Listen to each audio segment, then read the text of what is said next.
Mediagate Indonesia. Kalau Mediagate Indonesia ini bukan komunitas seperti yang kawan-kawan di sini tadi sudah present dan kita semua sudah nikmati siang ini. Mediagate Indonesia itu yang akan menyediakan device bagi activity atau promosi dan kegiatan dari komunitas-komunitas ini, di mana device tersebut membuat komunitas-komunitas ini bisa dinikmati dimanapun 24 jam di genggaman tangan di ujung jari. Kami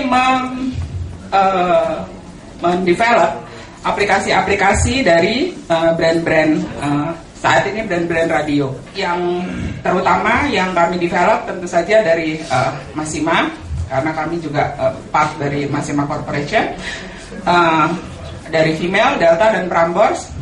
Kami juga mendevelop Mahaka Group, Gen dan Jack, lalu MRA Group, Hard Rock dan Cosmo, juga OS. Apa sih utamanya? Saya sendiri di Mediagate, di divisi kreatifnya, jadi agar aplikasi-aplikasi tersebut yang bisa kawan-kawan semua download di Android, di iPhone, iOS, dan di BlackBerry, agar tidak sama 100% dengan siaran, karena kalau siaran tetap bisa dinikmati di terestrial. Kita menciptakan konten-konten yang bisa dinikmati setiap hari, dan konten ini sedikit beda atau sama sekali berbeda dari yang ada di siaran, tapi tetap menggunakan konten-konten dari radio. Misalnya Kocrot Kecret.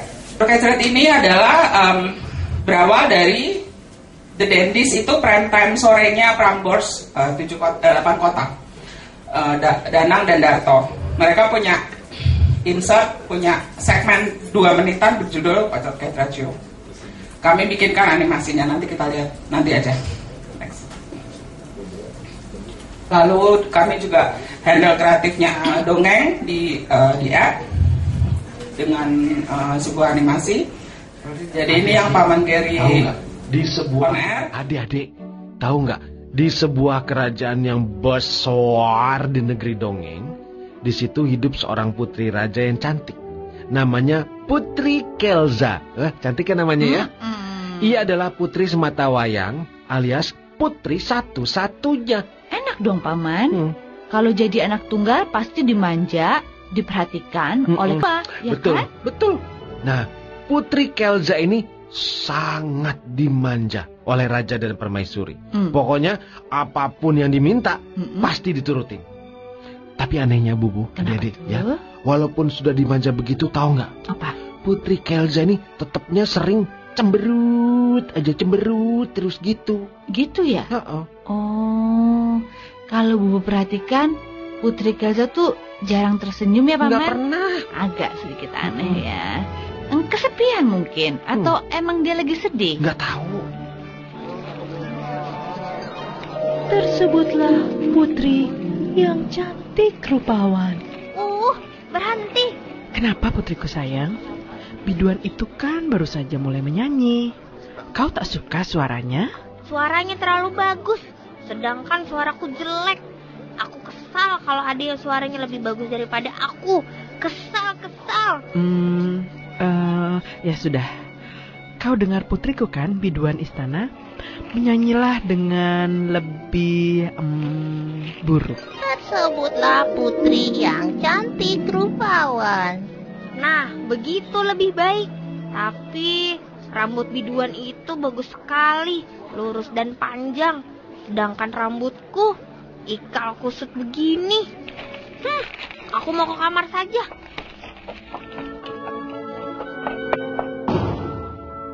Ups, ternyata Putri Kelza ini sering cemberut. Soalnya tahu nggak Bubu, adik-adik? Soalnya dia sering merasa iri pada apapun. Ia bahkan iri pada lebah yang bisa setiap hari minum madu. Terus iri sama bunga mawar, soalnya kelopaknya indah dan harum baunya. Masa begitu? Iri sama lebah? Iri sama bunga mawar? Nah, kalau sedih begini, jadi gimana dong tuh? Pasti si Putri lari ke kamar dan menangis di tempat tidurnya yang besar dan megah. Biasanya ia menangis sampai akhirnya ia tertidur lelap. Tapi kali ini tidak, Paman. Nah, ketika Putri Kelza sedang menangis keras-keras, tiba-tiba ada suara berdengung seperti lebah. Gitu. Putri Kelza mengangkat kepalanya, terus melihat ke sekitar. Ya ampun. Apa? Apa itu yang berdiri di meja samping tempat tidurnya, Paman? Apa? Peri kecil. Dengan sayapnya. Cantik sekali. Peri? Ya. Hai Putri Kelza, aku Petra si peri. Ikut aku yuk. Aku akan membawamu ke tempat istimewa. Di sana kau tak akan iri lagi. Tapi kemana? Apakah aman? Aman, percaya padaku. Sekarang aku akan menaburkan serbuk ajaib ini padamu. Kau akan jadi kecil dan ringan seperti aku. Lalu kita akan terbang keluar dari istana ini. Maka Putri Kelza pun berubah menjadi sekecil si peri. Hah? Terus mereka terbang keluar lewat jendela kamar Putri Kelza. Mereka terbang bergandengan, terus dan menerus dan menerus dan menerus sampai akhirnya mendarat di sebuah pasar yang sangat ramai. Mereka harus mengendap-endap supaya tidak kelihatan orang lain. Putri Kelza bertanya-tanya dalam hati, kenapa ia dibawa ke tempat ramai dan kumuh seperti gini? Tapi ia belum berani bersuara, Bubu. Ia takut ketahuan orang-orang yang lalu lalang. Peri Petra mengajak Putri Kelza masuk lebih jauh ke dalam pasar. Semakin jauh, semakin kumuh sampai akhirnya mereka sampai di sebuah gang yang kotor dan penuh dengan tunawisma. Ada yang tidur beralaskan kardus, ada yang mengais makanan dari tempat sampah. Aduh, keadaan seperti ini belum pernah terbayang oleh Putri Kelza. Nah, inilah tempat istimewa yang aku bilang tadi. Di sini semua serba kekurangan. Jadi kau tak akan merasa iri pada siapapun. Bagaimana? Kau suka? Orang-orang ini, mereka kelaparan. Tempat ini pasti penuh penyakit. Lalu bagaimana kalau hujan? Mereka pasti kedinginan. Peri Petra, antarkan aku kembali ke istana. Aku harus melakukan sesuatu. Peri Petra menyembunyikan senyumnya, lalu mengangguk, Paman. Segera ia antarkan Putri Kelza kembali ke istana. Sesampainya di sana, Putri Kelza melaporkan semua yang ia lihat pada raja dan juga permaisuri. Putri Kelza minta izin untuk membantu orang-orang tunawisma itu. Ia meminta raja membangun tempat tinggal dan memberikan pekerjaan pada mereka.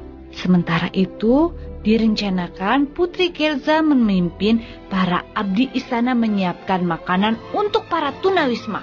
Lalu sore itu juga langsung membagikannya. Wah, Putri Kelza sepertinya sudah berubah. Wow, betul Bubu. Putri Kelza tidak lagi menjadi putri manja yang selalu iri sama orang lain. Ia telah berubah jadi putri baik hati yang peduli pada orang lain di sekitarnya. Sejak saat itu, Putri Kelza tidak lagi cemberut. Kini ia bahagia karena bisa membantu orang banyak. Dongeng ini persembahan Female Radio.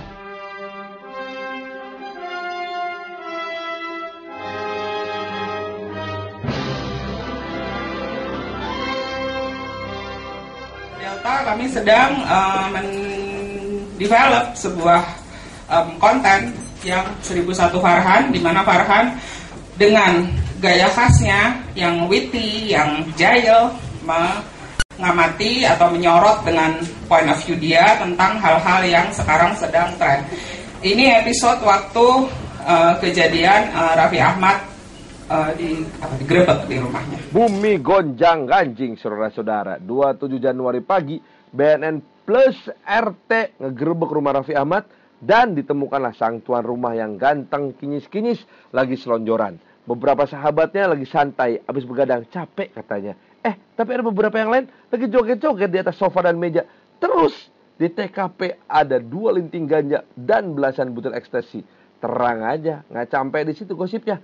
Ada 3 selebritis lain, Irwan Syah, Saskia Sunkar, sama Wanda Hamidah. Plus lagi 1 anak pengacara top ada di situ. Sontak dunia online yang hipersensitif sama info seenggak jelas apapun jadi rame. Semua sosmed sampai .com penuh sesak oleh info ini. Untung saya kenal sama kepala BNN. Saya telepon deh, Panang, selamat sore. Ada apa Pak? Panang jelasin, ternyata dari jam 1 pagi rombongan Raffi udah dikuntit sejak dari Kemang, udah jadi TO, target operasi. Terus dilihat sampai jam 5.30 masih rame, lapor sama ketua RT, gerebek. Tapi sampai hari Minggu sore, Panang, kepala BNN belum bisa jelasin. Seperti itu.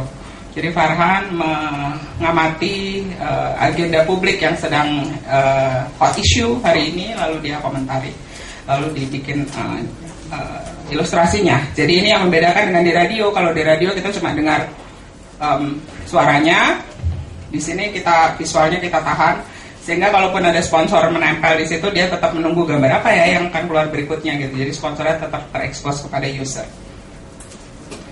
Nah, ada lagi satu konten yang sedang dalam proses kontrak, aksi komika. Jadi kalau kita selama ini komik kan atau stand up comedy. Stand up comedy kan sudah booming banget ya di Indonesia. Di banyak event yang memanfaatkan mereka. Nge-MC lalu jadi ngomik gitu ya istilahnya. Nah, tapi kita untuk menikmatinya kan harus menunggu mereka off air di mana atau menunggu di TV. Untuk tidak menunggu, kita bisa nikmati aksi komika ini di apps kita. Jadi kapanpun kita pengen dengar Ernest, Mosidik dan G, kita bisa lihat di podcast di apps kita. Bedanya kalau di off air atau di TV mereka tampil panjang ya, bisa setengah jam, bisa 1 jam. Kalau di off air, kalau di TV bisa sampai 7 menit, 10 menit. Kalau di apps kita 1 tema atau 2 tema, jadi cuma 5 menit sehingga tidak memberatkan user. Program karena kami juga berbasis juga di radio. Kami menciptakan sebuah program yang integrated antara siaran melalui apps-nya, mobile apps-nya, lalu ke off-air. Kita kasih judul, ini judul konsep ya, integrated music program. Kalau di Delta dikasih judul Delta Singalong, karaokean. Kalau di Prambors dikasih judul Most Wanted Hits. Jadi programnya itu bentuknya adalah di on air, tiap kali putar lagu disebutkan bahwa lagu ini kalau Anda mau dengar lagi dan lagi tanpa harus nunggu di on air, ada di podcast. Kemudian mereka bisa dengar podcastnya. Lalu siapapun yang download podcast ini ditawari, Anda mau ikut off air nggak? Kalau mau ikut off air nanti kita undang di off airnya. Ini untuk menjembatani, Radio Plus ini untuk menjembatani keterbatasan di radio. Jadi kalau radio itu at-rate 60 detik, tidak bisa terlalu teknis, tidak bisa terlalu seperti manual book. Di apps bisa sampai ke penjelasan teknis dan manual book. Mungkin teman-teman komunitas juga bisa memanfaatkan ini karena kalau di apps kita bisa tampilkan foto, bisa tampilkan video. Talk show juga begitu. Kalau di apps kita akan syuting tersendiri, jadi bisa ada grafik, bisa ada macam-macam. Kita bisa talk show dari lokasi, tidak dari studio tapi dari lokasi si sponsor. Nah, sebagai penutup saya akan putarkan satu konten yang sedang jadi andalan, yaitu Kocrot Kecret. Silakan. Saya kecret, saya kocrot, dia kocrot, dia kecret. Dengarkanlah kami di Kocrot Kecret Show. Hey, sequelnya The Raid. Kocrot, iya Dred. Gue punya bocoran dari Iko Uwais. Wow, lu kenal Dred? Katanya, ya. Lanjutannya The Raid atau sequelnya The Raid, ya, itu nanti akan dikeluarkan bulan Ramadan. Beneran nih bulan Ramadan? Iya. Wah. Jadi konsepnya, iya, nanti si kelompok polisi itu, ya, akan ke jalanan ibu kota, keliling-keliling. Wow. Karena judul The Raid yang kedua adalah Sahur on the Raid. Aduh, bingung. Gitu, jadi polisinya muter-muter gitu. Ya. Habis itu begitu ada yang dipikir pakai gerobak-gerobak gitu. Ya. Ada turun, wah, berantem-berantem di tengah-tengah gitu. Habis itu dikasih, nih Pak, sahurnya Pak. Selamat puasa Pak. Nilai dulu Faizin. Berarti olahraga dulu baru makan. Iya. Ayo. Saya kecret, saya kocrot. Dia kocrot, dia kecret. Biar macet.